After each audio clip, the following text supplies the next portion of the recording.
Hey guys, I'm gonna play some Civilization 5. I am selecting the Chinese. We're playing a Deity game. It's a huge map, standard game speed and continents map type. So the weird things are that the map is huge and that the difficulty is Deity, which is very difficult. Although sort of not difficult at all, in a weird sort of way. So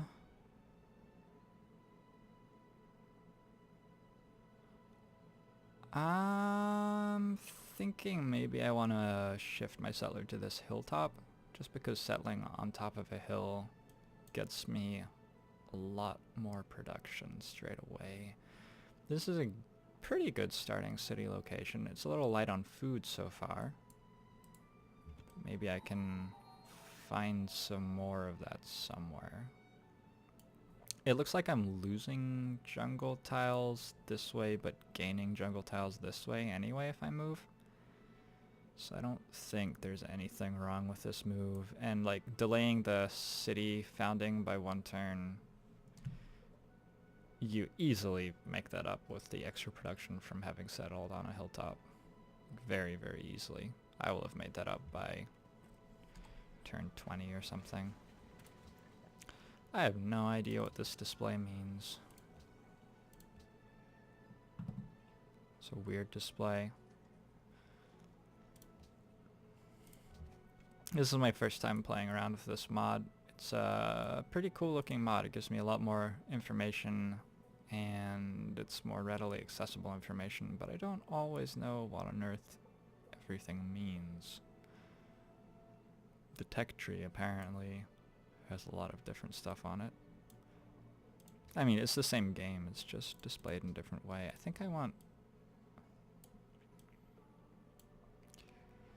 Let's see.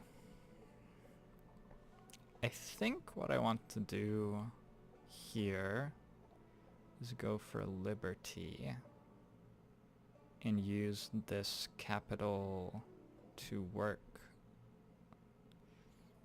some mines and build some settlers, because it's a very low food capital. It's not going to be an amazing tradition capital, and like I'm not up against a coast as far as I can see, so I probably have a decent amount of space to spam settlers into. How much gold do I have? Not very much. Well, getting population in the capital is pretty nice. Okay, there's a coast. So I'm going to be building a scout. I also have a warrior. My goals with these guys are to find some city-states and steal a couple of workers to get tile improvement going early in the game, because workers take a long time to produce for yourself. And the city-states on Deity will build them for you by like turn 20. It'll make the city-states a little bit unhappy, but with there was a patch like a year ago or so which significantly reduced the penalties you get for warmongering, which make it a much smaller deal. So I have a bit of a choice here with what to do with gold. I think what I'll do is just hold it for a second.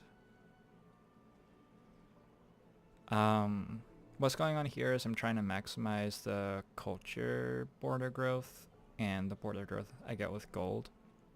And my goal is to get this tile, and this tile. So I don't want to like buy this tile because I'm already getting it with culture without having to do anything, and after that tile's done I may actually automatically get that one as well. I may just hold my gold for a little while. Down with the scout, building a monument now. Looking at these trees, if you go tradition you get a free monument not too far into the game. This is around turn 35 or something, I don't know, I just made that number up. If you go liberty though, you never get a monument anywhere, so you sort of want to build it yourself, and Liberty, typically you go straight to collective rule and just spam some settlers out. This stuff is much more powerful later on in the game. It's nice to get a worker straight away, but even this one, the tile improvement rate increased by 25%, matters a whole lot more when you have more workers. So this is the only policy really in this tree which is far, far, far better at the beginning of the game than like in the middle of the game. So you want to get that out as quickly as possible.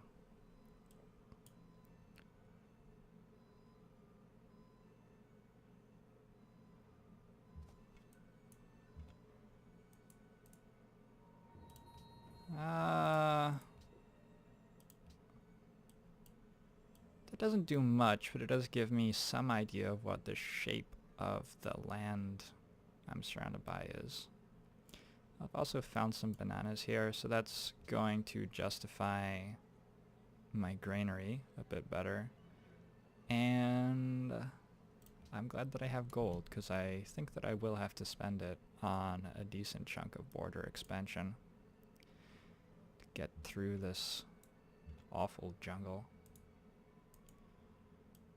Jungle is going to be really great, like around turn 140 or so. The city is going to be awesome, but until then it's quite a large handicap. There's a city-state, I think. Yeah, it is. So I think I'll bring my warrior over here. My warrior scouts less efficiently than the worker, so I can bring the warrior here. He'll get there by around turn, well, before turn 20, and the worker can work his way through here. This is coastal, and city-states are often against the coast, so there's quite likely to be a city-state down there. So throughout this video, especially as... Wait, do I want to meet that city-state before I leave, though? Nah, don't really care. That's cool. The notifications like stack and I can cycle through them. I'm going to cut the video a decent amount between turns, especially since it's a huge map. As I get further into the game, between turns is going to take a very long time. Look at all the things that cost 40 hammers. 16%. What does that mean? Set the ratio of hammers to gold? Possible. Yeah, so later in the game it's going to start taking a very, very long time to process between turns because there's going to be so much stuff going on for the AI. This is pretty automatic, I think. Granby Animal Husbandry next. You do typically get mining before the worker gets to your city. I'll be able to do something even if I don't have mining yet. You can just like farm this tile or something. What am I expanding to again? That. Right. So I'm not going to be as religious about splitting videos so you don't see between turns early in the game right now because it's just not taking that long. But later on in the game I'll try to do that. I think that'll make the viewing experience much more pleasant.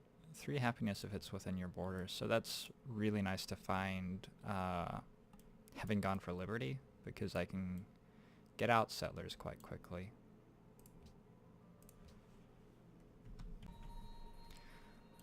So between turns we have a hand axe coming into menace Beijing.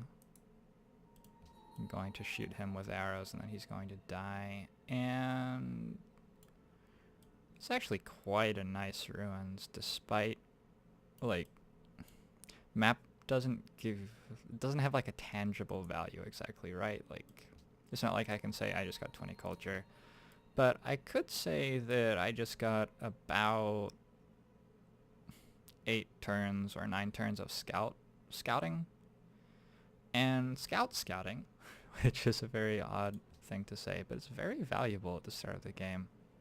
It takes 25 hammers, 5 turns to build a scout, and 140 gold.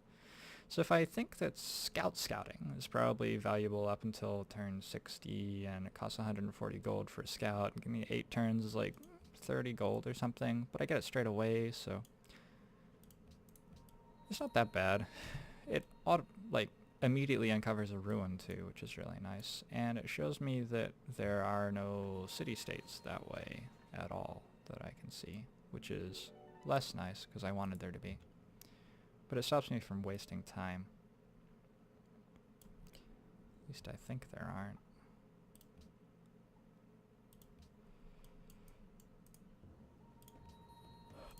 That one just sucked though.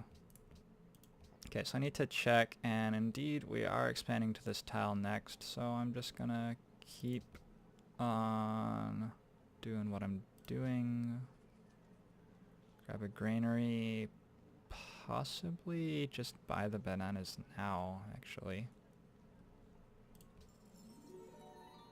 Yeah. It gets me a little extra food. Food is very valuable at the start of the game. Very, very valuable. And I've noticed that I'm not getting notifications for city growth, which is weird. I'll have to check out what this mod is doing exactly at some point and get those turned back on. Spearman's getting shot at, that's fine. Short of like stealing a worker from Indonesia, pretty sure that's Indonesia, I don't really know what this guy's doing. I guess I can look down here. It's a very long way away from my capital. I should have scouted up here with somebody. It's easy to say after... Oh, it's the Aztecs. Oops. Well, that's less pleasant by a considerable way. That'll make the game a little more fun. There is a lot of very nice land around me.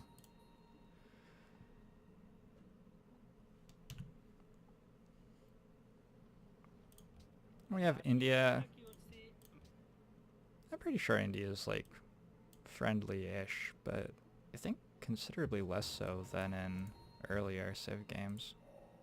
India tries to kill me a frighteningly large amount of the time, it seems like.